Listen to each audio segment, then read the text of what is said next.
عالمی ادارے، عالمی ایجنسیاں، وہاں آنے والی لیبارٹریز، انہوں نے یہاں آ کے ساری ہمارے سیمپلز لے کے چیک کرتے رہے کہ یہاں کیا کیا ہے،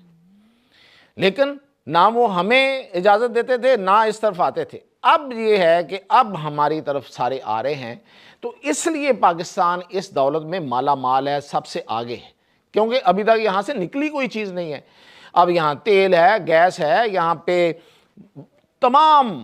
وہ جو پوری دنیا کو دانتیں چاہیے یا سونا چاہیے یا تانبا چاہیے یا ہائی گریڈ لوہا چاہیے، وہ سب کچھ ہے۔ یہ ہے دوسری چیز۔ اور تیسری چیز یہ ہے کہ پاکستان نے اپنی سفارتکاری، اپنی محنت اور ایک یکجہتی کے ساتھ جس طرح سے پوری دنیا کی جو طاقتیں ہیں ان کے درمیان ایک بیلنسنگ پوزیشن بنائی ہے، یعنی کہ چائنا ہمارے ساتھ ہے۔ اب یہ پوری دنیا کو یہ بڑا کھل کے پیغام ہے، وہ پوری دنیا کو پتہ ہے کہ پاکستان اور چائنا لازم و ملزوم ہے۔ پاکستان کے لیے چائنا نے ہر وقت اور ہر طرح کی قربانی دینی ہے جب بھی اس کو ضرورت پاکستان کو پڑے گی۔ ایک تو اس طریقے سے ایک طاقت جو کہ ابھرتی ہوئی طاقت ہے، جو دنیا کی بڑی طاقت امریکہ کو ریپلیس کرنے والی ہے شاید، تو دنیا اس طرف دیکھ رہی ہے نا، دنیا تو اپنا مستقبل بھی دیکھتی ہے نا، کہ اگر چائنا نے اگلی طاقت بننا ہے تو پھر اس کا چہرہ جو ہے، اس کا جو فیس ہے وہ تو پاکستان ہے، تو پاکستان سے بناؤ پہلے۔ اور پھر ظاہر ہے مرحلہ واری ہوتا ہے نا، یکدم تو چائنا کی گود میں کوئی بھی جا کے بیٹھے گا، اور خاص طور پہ یو اے ای جیسے لوگ جو ہیں، جو کنٹریز ہیں جو ہمیشہ امریکہ کے الائی ہیں اور آج بھی ہیں اور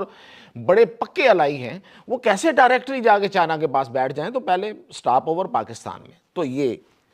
اور پھر یہ کہ پاکستان نے صرف چائنا کے ساتھ ہی نہیں، امریکہ کو بھی ون کیا ہے،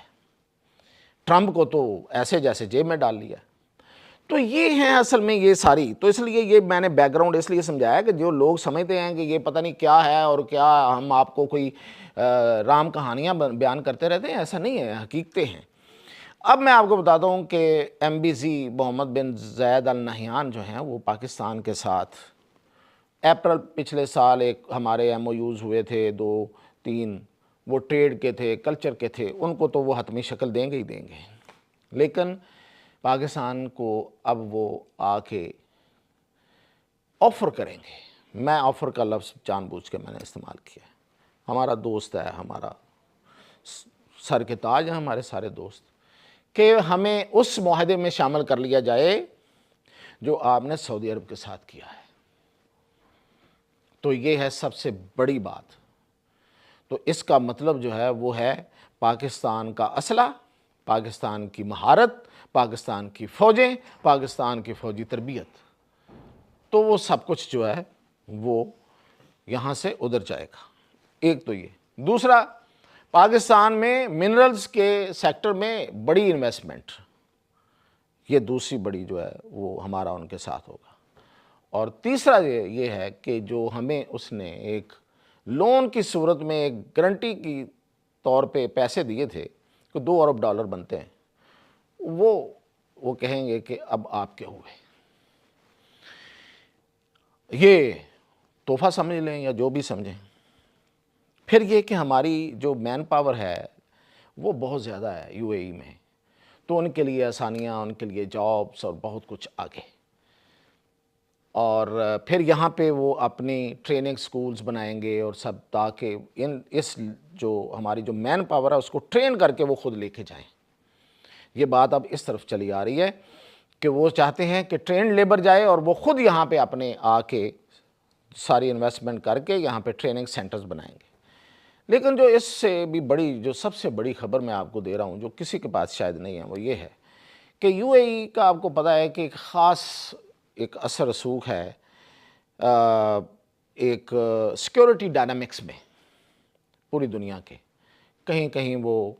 کچھ جگہوں پہ بیک کرتے ہیں، کہیں یو اے ای والے کسی جگہ پہ کہیں پہ سپورٹ کرتے ہیں، کچھ ان کے ہیں، یہ ان کا اپنا ایک طریقہ کار ہے، اس میں اب وہ پاکستان کی مدد کرنے آ رہے ہیں۔ بہت بڑی دہشت گرد تنظیم ہے پاکستان کے اندر، اس کو اب نیوٹرلائز ہونا ہے۔ اس کے نیوٹرلائز ہونے میں ایک بہت بڑی ایک ٹیکنیکل ہچ تھی، بڑی رکاوٹ تھی ایک، ان کی کمیونیکیشن جو ہے وہ ہم سے نہیں پکڑی جا رہی تھی، جس طرح داعش کی کمیونیکیشن جو ہے نا وہ پکڑی نہیں جا رہی تھی، تو وہ پھر امریکہ نے فراہم کی تھی ترکی کو، اور خاص طور پہ یہ جو کرد ہیں ان کی۔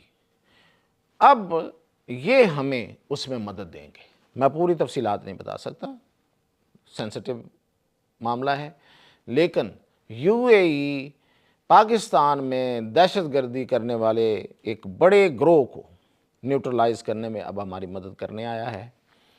اور وہ پوری طرح سے ہمیں اس میں ہمارے لیے مددگار ہوگا، اور وہ جو سی پیک ہے اس کو اون کرے گا، اس کی مخالفت نہیں کرے گا۔ یہ چھوٹی خبریں نہیں ہیں، یہ کچھ چھوٹی باتیں نہیں ہیں، یہ اتنی بڑی ہیں کہ یہ پاکستان اور چائنا اور سب نے مل کے ہمیشہ اس بات پہ سوچا ہے کہ یہ اتنی بڑی رکاوٹ کو عبور کیسے کرنا ہے، تو اب وہ خود اس کو عبور کرنے آ رہے ہیں۔ تو یہ ہے اس دورے سے، اور دورے کے بعد جو اس میں ڈیولپمنٹس ہوں گی، اور پھر اس کے بعد جو میں نے کہا تھا کہ دوسری بڑی شخصیت وہ MBS محمد بن سلمان ولی عہد سعودی عرب، وہ تشریف لائیں گے، اور وہ جنوری فروری میں آ رہے ہیں پاکستان، انہی مہینوں میں، ان کے فوری بعد، اور ان کے آنے کے بعد تو پھر اس سے بھی بڑی جو اپرچونٹیز ہیں اور مواقع ہیں وہ کھلیں گے۔ اس کی تفصیلات پھر بعد میں آپ کو دوں گا، اجازت دیجیے۔